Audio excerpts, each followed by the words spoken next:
Bonjour, bienvenue à la télé du Meeple, mon nom est Martin et aujourd'hui, on regarde ensemble les jeux que j'ai vendus. Oui, parce qu'une fois de temps en temps, on ne fait pas juste acheter des jeux, on ne fait pas juste jouer à des jeux, on gère cette collection-là et je me suis débarrassé lors du bazar du Griffon, qui a lieu 2 fois par année. Là, c'était celui du printemps récemment. Et un peu de temps avant, quelques jeux pour alléger les tablettes qu'il y a derrière vous et celles que vous ne voyez pas à côté. Alors, ça devient nécessaire, c'est certain. Et des fois, il y a des raisons très différentes pourquoi on se débarrasse d'un jeu plutôt qu'un autre. Et je vais essayer de voir avec vous autres dans les prochaines minutes, ben, pourquoi je me suis débarrassé de certains jeux et des fois, pourquoi j'ai juste pas besoin de l'avoir. C'est souvent ça l'explication aussi. Alors, on regarde ça ensemble, les jeux que j'ai vendus dernièrement. Donc, comme je vous le disais, il y a certains jeux qui ont quitté ma collection, puis je voulais un peu vous en parler parce que des fois, les gens ont l'impression qu'on a une collection toujours grossissante et c'est pas le cas. On gère une collection de jeux comme on gère probablement une collection de n'importe quoi, de timbres, de livres, de bandes dessinées ou whatever. À un moment donné, on ne peut pas juste accumuler.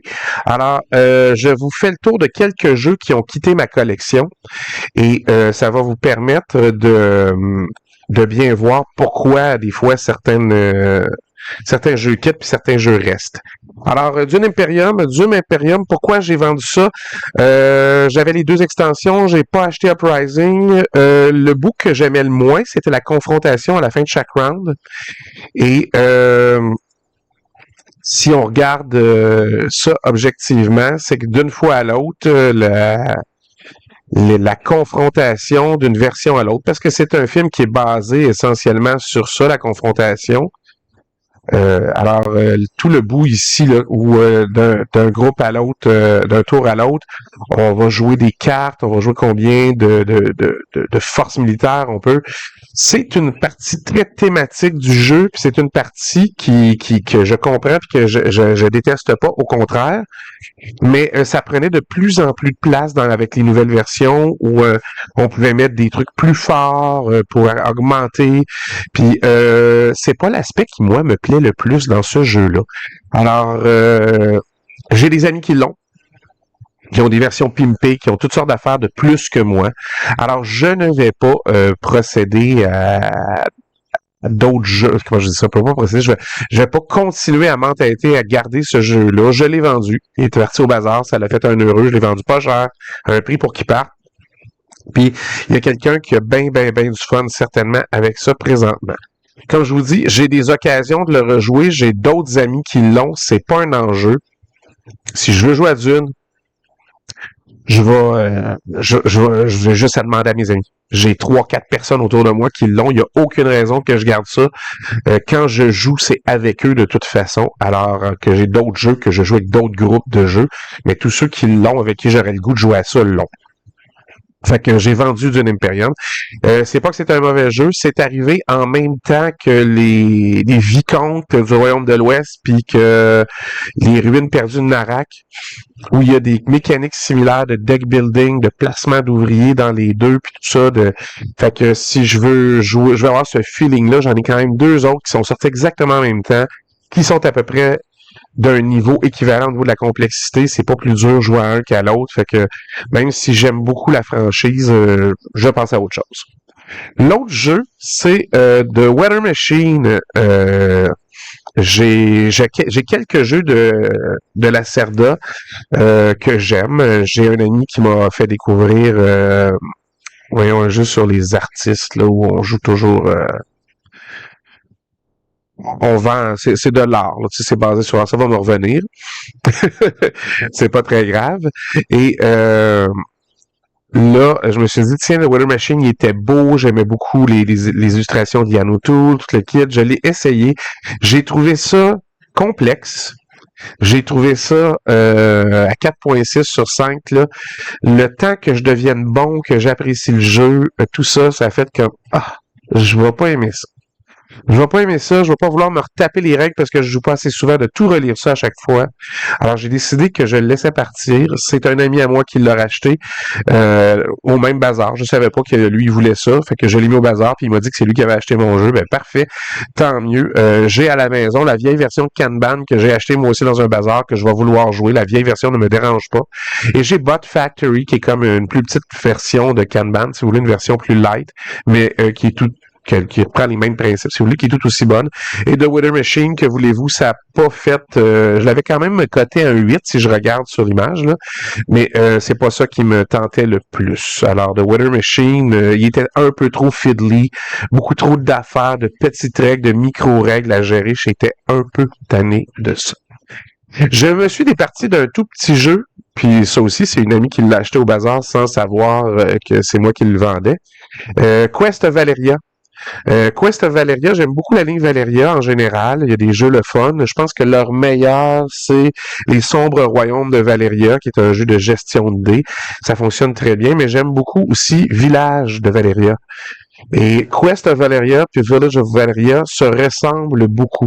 Et ça faisait des années, une couple d'années que Quest n'était pas sorti mes jeux régulièrement, alors que Villages of Valeria ressort une fois de temps en temps. Alors j'ai gardé Villages. Puis je suis bien content. Ça fait des heureux. Lui aussi, je l'ai vendu pas cher. Il était trop similaire dans ses mécaniques à l'autre. Alors, tant qu'avoir deux jeux avec les mêmes illustrations, pratiquement dans le même monde, qui fait presque la même affaire, j'ai gardé celui que je préférais entre les deux. Celui que je préfère, c'est vraiment Village of Valeria. Là. Vous avez là un jeu là, qui vraiment est un jeu de gestion de main ou de set collection, et vous avez des actions. Fait qu'une personne fait une action, va faire son action, et nous, on suit l'action. Alors, c'est un jeu où on suit l'action. Alors, on est toujours en train de faire quelque chose, et à ce niveau-là, ben, je pense que Village of Valeria garde plus l'attention des gens, c'est plus intéressant. Il y a aussi Alma Mater que je me suis débarrassé. Le jeu est pas mauvais. Au contraire, il y a des bons designers, il y a des mêmes illustrations que dans Coimbra. C'est le même illustrateur qui s'appelle Chris Klims, qui fait des illustrations magnifiques. C'est juste trop beau. Dans ce jeu-là, pour que ça fonctionne bien, il faut qu'il y ait beaucoup d'interaction entre les joueurs. Et les parties qu'on a fait, donc j'ai fait 2 parties de ça, il n'y a pas eu beaucoup.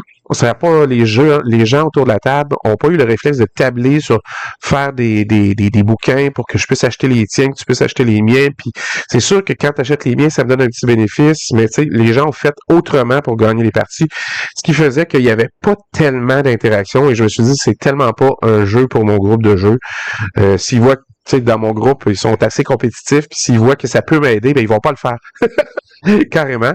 Et même si je les incitais à moi le faisant un petit peu, ben ça n'a pas fonctionné. Alors, c'est pas mauvais, tu sais, comme jeu, au contraire, mais à 7.3 sur BGG, là, il est bien coté, puis tout ça. Mais c'est un jeu qui est vraiment meilleur à 4, comme ils disent aussi.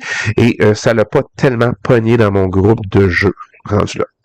Je me suis débarrassé aussi de Calico. Ça fait un petit peu plus longtemps. Puis pourquoi je me suis débarrassé de Calico? Ben, j'aime beaucoup le puzzle spatial de Calico.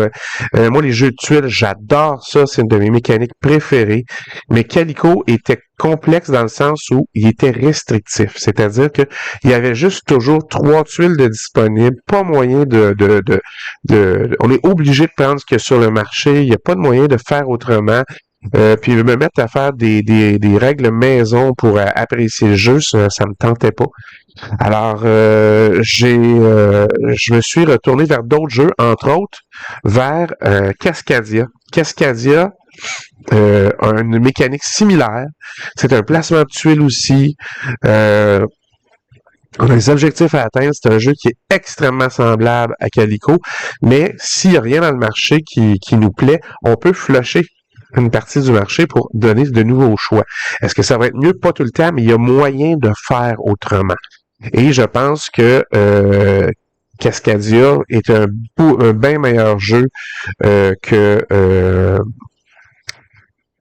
que l'autre. Vraiment, là, c'est voyons, un Calico. Puis mieux que ça encore, parce que j'adore Cascadia, là, je vais le garder, mais récemment, on a joué beaucoup à Harmonies.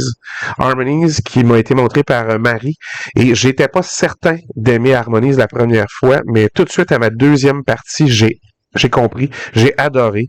Je trouve que les cartes sont pas super solides, là, mais à part ça, ça va. Les plateaux rappent un petit peu, mais que voulez-vous, il va falloir s'y faire. La qualité des qualités de nos jeux va descendre, sinon ça va être les prix qui vont augmenter solides. Fait qu'on n'a pas vraiment le choix. Et depuis, tu sais, que je l'ai, j'ai joué 23 parties, là. Je joue à Harmonies. J'aime ça. C'est un excellent jeu. Et lui et Cascadia ont tout simplement remplacé Calico dans mon cœur et dans mes soirées de jeu. The Crew, ça aussi, ça fait un petit bout que je suis débarrassé de Crew. Moi, j'avais essayé le premier, j'avais pas trippé, j'avais acheté le deuxième parce qu'il y avait plusieurs façons de remixer le jeu, c'était jamais la même chose. D'une mission à l'autre, c'était très variable à cause des cartes qui étaient en grand nombre. J'adorais le principe. J'ai beaucoup aimé. Mais j'ai pas beaucoup de joueurs pour jouer à des jeux de pli. Puis encore moins de joueurs pour jouer à des jeux coopératifs dans mon groupe de base. Dans mes autres groupes de jeux, un peu plus. Et c'était correct, j'ai pas haï ça, mais j'avais pas le goût, la thématique me disait rien. Là, mon père a fait de la plongée sous-marine toute sa vie, puis il a essayé de m'initier, puis j'aime pas ça. Fait que c'est pas la thématique faisait rien pour moi non plus, et je l'ai quand même remplacé par quelque chose qui est beaucoup plus thématique, c'est-à-dire The Fellowship of the Ring Trick-Taking Game, par la communauté de l'anneau. On a fait quelques parties, j'ai adoré mes parties. Je trouve que les images qui sont un peu de style vitrail sont magnifiques. C'est dans un monde que j'apprécie énormément. J'aime beaucoup les illustrations. Regardez ici les personnages, là, c'est super beau. Il n'y a rien à redire à ce niveau-là. Le rangement est très efficace. Les cartes sont... comme je disais, hein, la qualité des jeux, ça s'en va pas en s'améliorant. Mais je pense que il y a beaucoup à faire et vous avez des objectifs qui sont différents parce que d'une fois à l'autre, vous devrez choisir certains personnages d'un round à l'autre et ça va progresser dans l'histoire qu'on connaît du Seigneur des Anneaux. Et quand vous avez rempli, quand votre personnage a rempli, vous prenez des petits jetons ici, vous le mettez dessus pour dire j'ai réussi ma tâche. Quand tout le monde a réussi sa tâche pour se rendre là, alors on fait le nombre de plis nécessaires ou avec tel type de plis gagnés. Alors, on peut se dire que on passe à l'étape suivante et on refait l'histoire du premier livre, ce qui est franchement un plus. C'est vraiment génial. Il n'y a rien à redire là-dessus. C'est très, très, très, très, très intéressant. Un très bon jeu. Et même si ça fait une couple de fois que parce que je joue avec des groupes différents, on recommence du début, mais tu sais, on enchaîne les plis d'une fois à l'autre, puis on va toujours un petit peu plus loin. Alors j'aime beaucoup mieux ça, la thématique me parle plus, et c'est vraiment cette fois-ci un cas de je l'ai remplacé par quelque chose que j'aimais mieux. Dernier jeu que j'ai décidé de ne pas garder finalement, c'est Merv. Merv, c'est un jeu magnifique, encore illustré par Yann O'Toole. C'est probablement ce qui m'attire dans ces jeux-là, les illustrations d'Yann O'Toole. Alors, Merv, au cœur de la route de la soie, c'est vraiment... le jeu est beau. Vous avez une thématique très arabe où faut protéger la ville des invasions barbares. Faut augmenter sur plein de pistes. C'est un jeu de pistes. Et malheureusement, les jeux de pistes, finalement, avec moi, ça finit par... j'ai moins d'intérêt. Même si il y a des belles choses à faire sur ce jeu-là. Là.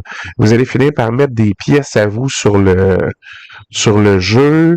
Vous allez vous avancer comme ça tout le tour pour prendre des actions sur le plateau central. Vous allez construire les murailles qui sont là. Alors, c'est vraiment un jeu magnifique. Et vos chameaux qui vont monter sur les pistes. Ça marche. On aime ça. C'est super. Mais le jeu tombe à plat. Sérieux, là, pour moi, j'ai joué quelques fois, puis j'ai pas trippé. Alors, je pense que J'ai joué quoi? Ah non, j'ai joué rien qu'une fois, en plus. Mais je pense que je l'avais essayé solo aussi, je l'avais pas marqué. Puis finalement, là, les jeux de piste, c'est un des. C'est rarement gagnant avec moi. Puis ça a pas allumé. Je l'ai coté comme un 8 parce qu'il est super bon. Je le vois bien. C'est juste qu'avec moi puis mon groupe, ça n'a pas fonctionné. Puis moi, j'ai pas eu le goût de le ressortir. J'ai tellement d'autres meilleurs jeux que Merv.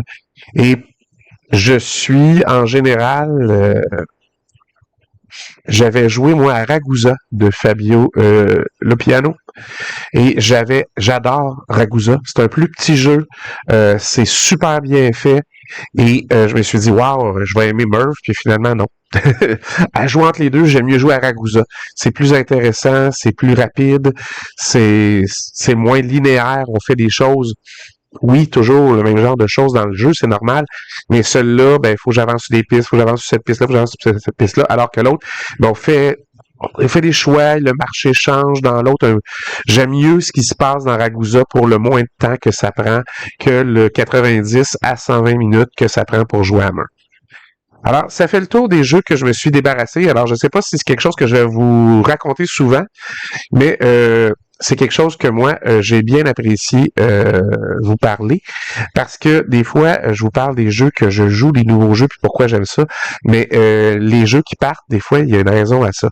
Puis souvent, ben, vous voyez, soit ça n'a pas eu le succès avec mon groupe de jeux, soit pour moi, c'est tombé un peu à plat, ou des fois, ben, j'ai juste des jeux qui font la job encore mieux. Alors, je me débarrasse de celui que je pense qui est pas idéal dans mon groupe de jeux ou pour moi. Alors, ça fait le tour des jeux que je voulais voir avec vous. Alors, vous avez vu, hein, les jeux, on en garde un certain nombre. On essaie de jouer au maximum aux jeux qu'on a avec nous. Je joue quand même énormément, là. J'ai beaucoup d'occasions, plus d'une fois par semaine, plus de 2 fois par semaine. Des fois, c'est 4, 5 fois par semaine, j'ai l'occasion de jouer à des jeux de société. Alors, c'est quand même beaucoup. Et ça me donne aussi l'occasion d'en tester. Puis des fois, ben, vous avez vu, ben, on en essaie des meilleurs que d'autres, où on se dit, ben, il sort plus, ça sert à rien, je vais tout simplement m'en débarrasser, tant qu'à le garder pour rien. Ou bien, pourquoi je garderais ce jeu-là? Tous mes amis ont fini par l'acheter, tous mes amis ont fini par l'upgrader, donc on joue toujours avec leur copie. Alors des fois, ça arrive aussi que c'est pas nécessaire qu'on ait tous les mêmes jeux. C'est ce qu'on est en train de se dire de plus en plus dans notre groupe de jeux de toute façon. Alors j'espère que ça vous a intéressé. Moi, je serais très curieux de savoir quel jeu vous vous êtes débarrassé dernièrement et surtout, pourquoi vous vous êtes débarrassé de certains jeux. C'est d'un coup que je passais à côté de raisons très évidentes que je ne vous ai pas, moi, mentionnées dans la mienne. Pourquoi, vous autres, vous vous débarrassez de vos jeux. Alors, en attendant, on se revoit la prochaine fois. Amusez-vous. Puis, n'hésitez pas à laisser des commentaires sous la vidéo.